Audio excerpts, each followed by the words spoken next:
네, 안녕하세요. 이번 고론은 대표 해외 주식들의 일관 성과를 나타낸 순위를 살펴보는 시간이죠. 또한 갑오비 대체 무슨 일이 있었는지 하나하나 짚어드릴 거고요. 저는 순위를 달린 남자 순달람 한종목입니다. 어제까지는 가상현실 공간에 있다가 곧바로 또 현실로 복귀를 했는데 며칠 안 있었는데도 가상현실 공간이 좀 그리워지긴 하는 것 같습니다. 어차피 현실 세계에서도 제가 가진 부동산이 없기 때문에 이참에 가상현실에 사는 것도 나쁘지 않을 것 같은데 그래서 추석 끝나고는 가상현실로 가져가겠습니다. 네. 어쨌든 오늘도 S&P 500 수익률 상위 5개부터 보겠습니다. 오늘 순위는 모르는 기업들이 많으시죠? 네, 저도 좀 생소한 종목들이 많은데 그래도 괜히 반갑게 페리고가 4위에 있고요. 약세장이다 보니까 상승률도 그렇게 드라마틱하지 않았었습니다.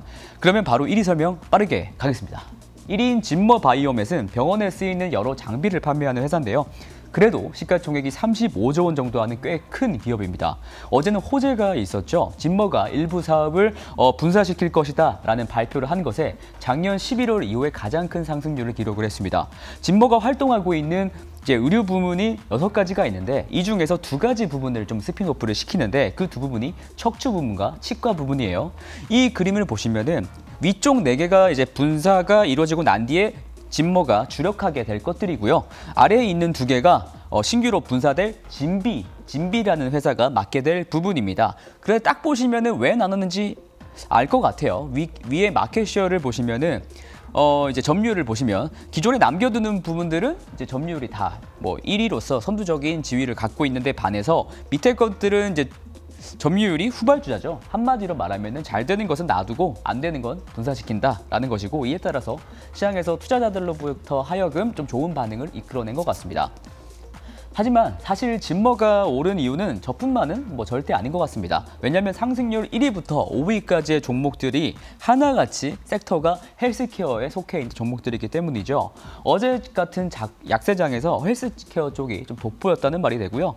이들이 좀 다 함께 올랐던 이유는 아무래도 미국 내 코로나로 인한 입원율이 최근 다시금 정점에서 이렇게 좀 내려오고 있기 때문입니다. 이것은 주간으로 좀 집계되는 자료인데요. 입원율이 좀 급격히 감소한 게 보이시죠? 병원에 쓰이는 의료기기, 그다음에 의료품들을 파는 이제 회사들의 입장에서는 코로나 응급 환자가 줄어야 좋습니다. 그래야 응급 수술이 아닌 선택 수술을 할 수 있기 때문인데요. 선택 수술은 좀 쉽게 말해서 생명을 다루는 수술이라기보다는 미용적인 목적에서의 수술을 주로 일컫는 말인데요. 이게 병원 입장에서도 돈이 되고 수술 장비 제조사들한테도 돈이 된다는 거죠. 뿐만 아니라 코로나 환자들로부터 이제 전염이 무서워서 병원에 좀 안 찾아왔었던 기존의 고수익군 고객들도 찾아올 수 있다는 것도 장점으로 꼽힙니다. 자, 이번에는 이제 하락 종목들입니다. 어제 아무래도 하락장이다 보니까 하락률을 이렇게 어마무시하게 종목들이 몇 개 보이네요. 이것도 1, 2위가 호텔 카지노 기업들이 있었는데 무슨 일이 있었는지 들이대겠습니다. 우선 윈 리조츠는 마카오에서 각각 수천 개의 객실을 갖고 있는 대형 카지노 호텔을 2개나 소유한 업체입니다. 왼쪽이 기존의 윈 마카오라는 곳이고 오른쪽이 개장한 지 얼마 안 된 윈 팰러스라는 곳이에요. 2개 다 안 가본 것 같습니다. 네, 이처럼 이제 윈 리조츠는 마카오에 쏟아부은 돈이 굉장히 많아서 그런지 S&P 500 기업들 중에서 가장 중국적인 기업이기도 합니다. 전체 매출 중에서 중국 내 매출이 70%가 넘어가요. 공교롭게도 저기 보면은 라스베가스가 또 3위에 있습니다. 네.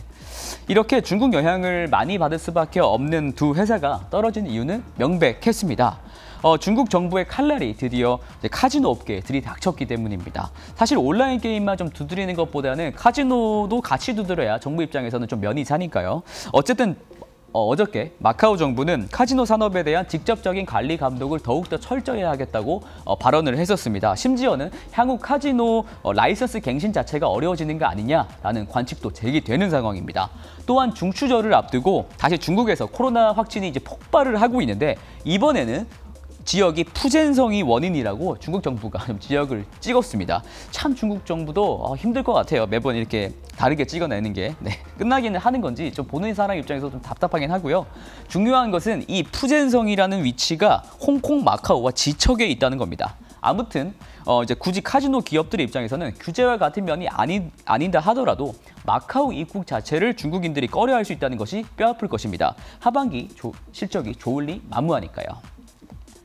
네, 다음은 이제 순달람의 이제 히든 코너이자 메인 코너입니다. 오늘은 수요일이고요. 자, 오늘은 미래에셋증권에서 가장 명민하시고 재빠르신 수익률 상위 5% 고객님들께서 선택하신 5가지 종목 다 알려드리겠습니다. 고소분들의 선택은 항상 느끼는 거지만 어떤 그룹과도 다르게 매주 종목들의 성격이 휙휙 바뀌는 게 좀 느껴집니다. 그만큼 포트폴리오 전환의 속도가 좀 빠르신 것 같은데요.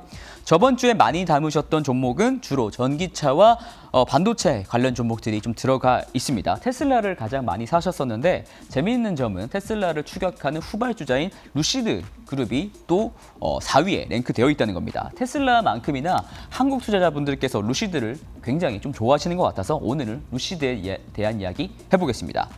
루시드는 꽤 유명한 고급 전기 세단을 만드는 신생 전기차 업체입니다. 신생 업체다 보니까 테슬라와 자주 비교를 당하는데요. 실제로 루시드의 CEO가 전직 테슬라 임원이었기 때문에 더욱이 테슬라의 성공 공식을 좀 빌려가지고 사업을 이끌어내가는 것 같습니다.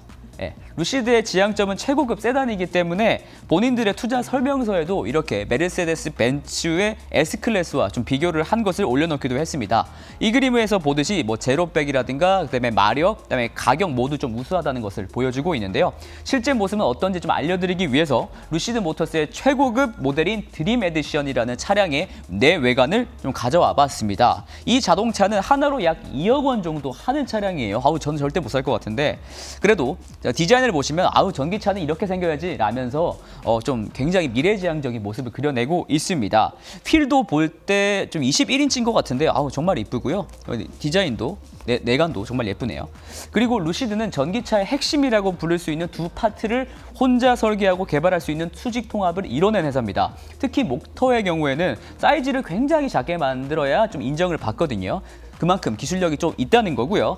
이 부분에서 좀 특화된 회사라고 할 수가 있겠습니다. 참고로 루시드의 여기 보시면 배터리 보이시죠? 이 배터리는 LG 화학으로부터 납품을 받을 것이라고 합니다. 수년간의 이제 계약을 맺고 있는 상황이니만큼이나 루시드가 잘 팔리면 그만큼 LG에게도 좋겠습니다. 루시드는 이제 테슬라의 기가팩토리처럼 대형 공장을 애리조나에 갖고 있습니다.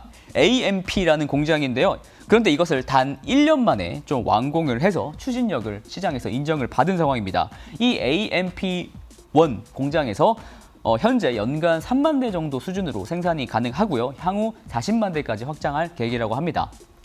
루시드의 지분 구조를 보면 62%가 넘는 지분을 사우디아라비아 국부펀드가 가지고 있는데요. 산유국 입장에서는 내연기관이 잘 팔려야 사실 좋은 건데 전기차의 메가 트렌드를 무시할 수는 없으니까 그냥 괜찮은 전기차 업체에다가 지분을 미리 투자한 것 같습니다. 그리고 이제 주가 보시면요. 루시드는 스펙 합병을 통해서 7월에 상장한 따끈따끈한 주식입니다.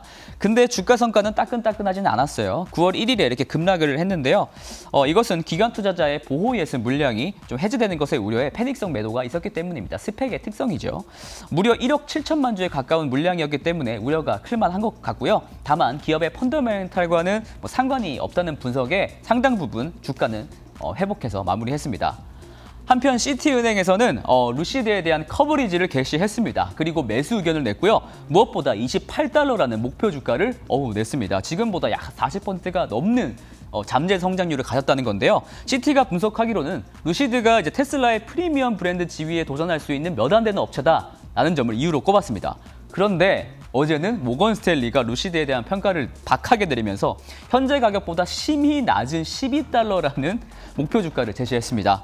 초프리미엄 전기차 시장 자체의 시장 사이즈가 그렇게 큰지 의문이 든다는 게 일단 첫 번째 이유였고요. 기존 내연 업체, 그다음에 이제 신생 전기차 업체들과의 경쟁이 너무 격화되고 있다는 게 또 바로 그 이유였습니다.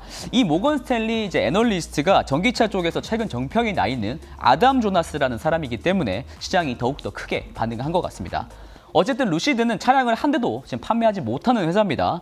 차량을 내놔야 판매가 이뤄지고 주가가 모멘텀을 받을 수 있을 텐데요.